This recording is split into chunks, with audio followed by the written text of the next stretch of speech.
Hi, ఎలా ఉన్నారు? ఈరోజు నేను మీ అందరినీ 2000 సంవత్సరాల వెనక్కి తీసుకువెళ్ళాలి అనుకుంటున్నాను. దోర్కా అని పిలువబడే తబితాను మీరు కలవాలని నేను అనుకుంటున్నాను. ఆమె యొప్పే నుండి వచ్చిన క్రైస్తవ శిష్యురాలు. ఆమె చాలా మంచి పనులు చేసి చాలా మందికి సహాయం చేసేది. మీరు వెళ్ళండి. మీరు అమ్మాయిలు చాలా అందంగా ఉన్నారు, కానీ మీరు చీకటి పడకముందే ఇంటికి చేరుకోవడం మంచిది. మీ తల్లిదండ్రులు ఆందోళన చెందడం నాకు ఇష్టం లేదు. జాన్ మరియు షారా, మిమ్మల్ని కూడా చూడటం చాలా ఆనందంగా ఉంది. తబిత, మీరు ఎప్పటిలాగే బిజీగా ఉన్నారని నేను చూస్తున్నాను. మీరు ఎప్పుడు ఏదో ఒకటి కుడుతూనే ఉంటున్నారు. అవును, కాబట్టి ప్రజలను సంతోష పెట్టడానికి నేను దీన్ని ఉపయోగిస్తున్నాను. నేను ఇక్కడ వారితో యేసుని గురించి చెప్పడం చాలా సులభంగా ఉంటుంది. కానీ షారా, నీవు కొత్త టూనిక్ వేసుకోవడము నేను చూడాలనుకుంటున్నాను. నీకు ఇష్టమైన రంగు ఏమిటి? నాకు నీలం మరియు ఊదా రంగు కూడా ఇష్టం. మంచిది, నేను నీకు బ్లూ టూనిక్ కుట్టి దానితో ఊదా రంగు బౌని కూడా చేస్తా. అది నీకు చాలా అందంగా ఉంటుంది. పట్నంలో నీవే అందంగా కనిపిస్తావు. టూనిక్ కి చాలా ధన్యవాదాలు. ఈ రోజుల్లో వేరే వాళ్ళ అవసరాలు తీర్చడం చాలా కష్టం, అయినా మీరు చేస్తున్నారు, కాబట్టి దేవుడు మిమ్మల్ని దీవించును గాక. గుడ్ నైట్ కవిత. గుడ్ నైట్, మళ్ళీ కలుద్దాం.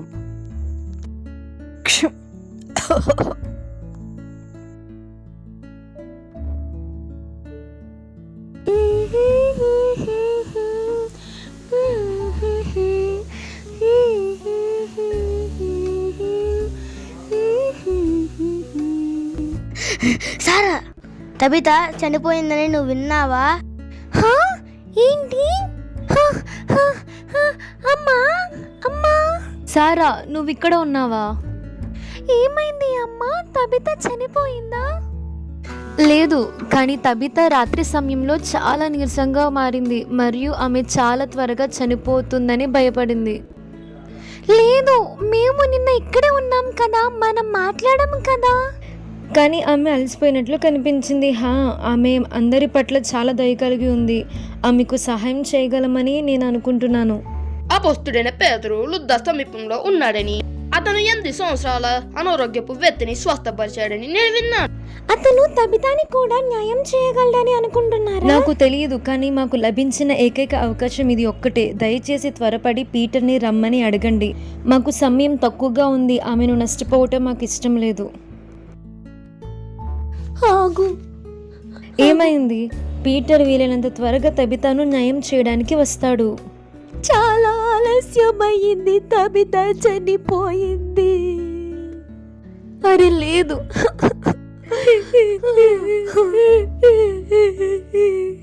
లేదు, ఇంకా ఏమీ ఆలస్యం కాలేదు.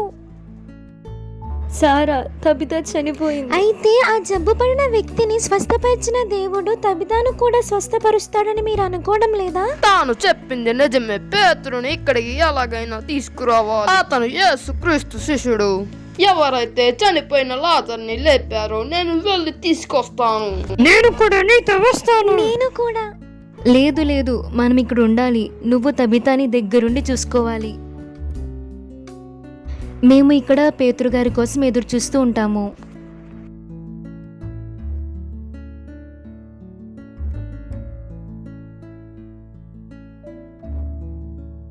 తబిత, మీరు ఏమీ భయపడకండి. మీకు సహాయం చేయడానికి పేతురు గారు వస్తున్నారు. దేవుడు నీ కోసం ఒక అద్భుతం చేస్తాడని నేను ఖచ్చితంగా చెప్పగలను.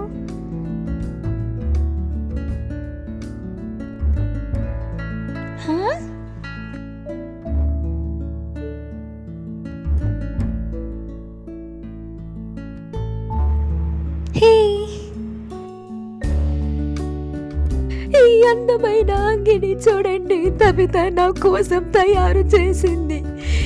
ఆమె జీవితం త్వరగా ముగిసిపోతుందని నేను అనుకోలేదు. ప్లీజ్, మీ అందరికీ తబిత ఎంత అర్థమైందో నేను చూస్తున్నాను. కానీ మీరు ఇప్పుడు గది నుండి బయటికి వెళ్ళాలి. నేను ఇక్కడ ఒంటరిగా ఉండాలనుకుంటున్నాను. ప్రభువైన యేసుకు నేను ప్రార్థిస్తున్నాను. నీ నమ్మకమైన శిష్యురాలు తబిత నీకు తెలుసు, మరియు ఆమె ఇతరులపైన చూపే ప్రేమ, నిస్వార్థం లేని ఆమె ఉదాహరణగా నిలిచింది. యేసు, తబితని తిరిగి బ్రతికించండి. నీ పేరును కీర్తించడానికి నీవు నాకు ఇచ్చిన అవకాశాన్ని బట్టి వందనాలు. ఆమేన్.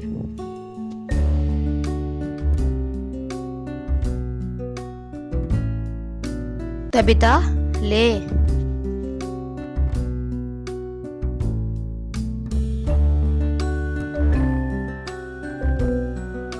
హే పేతురు గారు మీరా? ఎలా ఉన్నావు తబితా? ఏమి జరిగింది? నేను చాలా అలసిపోయి నిద్రపోయాను. హే తబితా, నువ్వు చనిపోలేదు. ఏంటి? స్నేహితులారా, మేము జీవించే దేవుడిని సేవిస్తాము. మీరందరూ ఇప్పుడే తబితను తిరిగి బ్రతికించారు. మన జీవితాలలో అద్భుతాలు చేయగలిగిన దేవుడు ఆయన, మారుడైన యేసుక్రీస్తునకు నా స్తోత్రము. మనం సాక్షులుగా ఉండి ఆయన గురించి మరియు ఆయన మన పాపాల నుండి మనల్ని ఎలా రక్షించాడో వీలైనంత ఎక్కువ మందికి చెప్పండి. కానీ షారా, ఆ టోనుకు తయారు చేయడానికి కొలతలు తీసుకుంటాను పదా.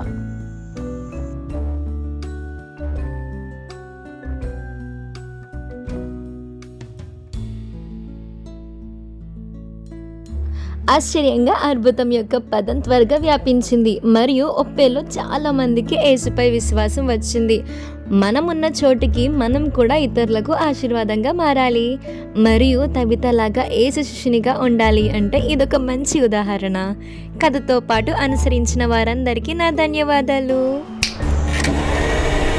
విశ్వాసం యొక్క బైబిల్ హీరోస్ ఆఫ్ ఫెయిత్ మరొక ఎపిసోడ్లో నేను మిమ్మల్ని కలుస్తాను.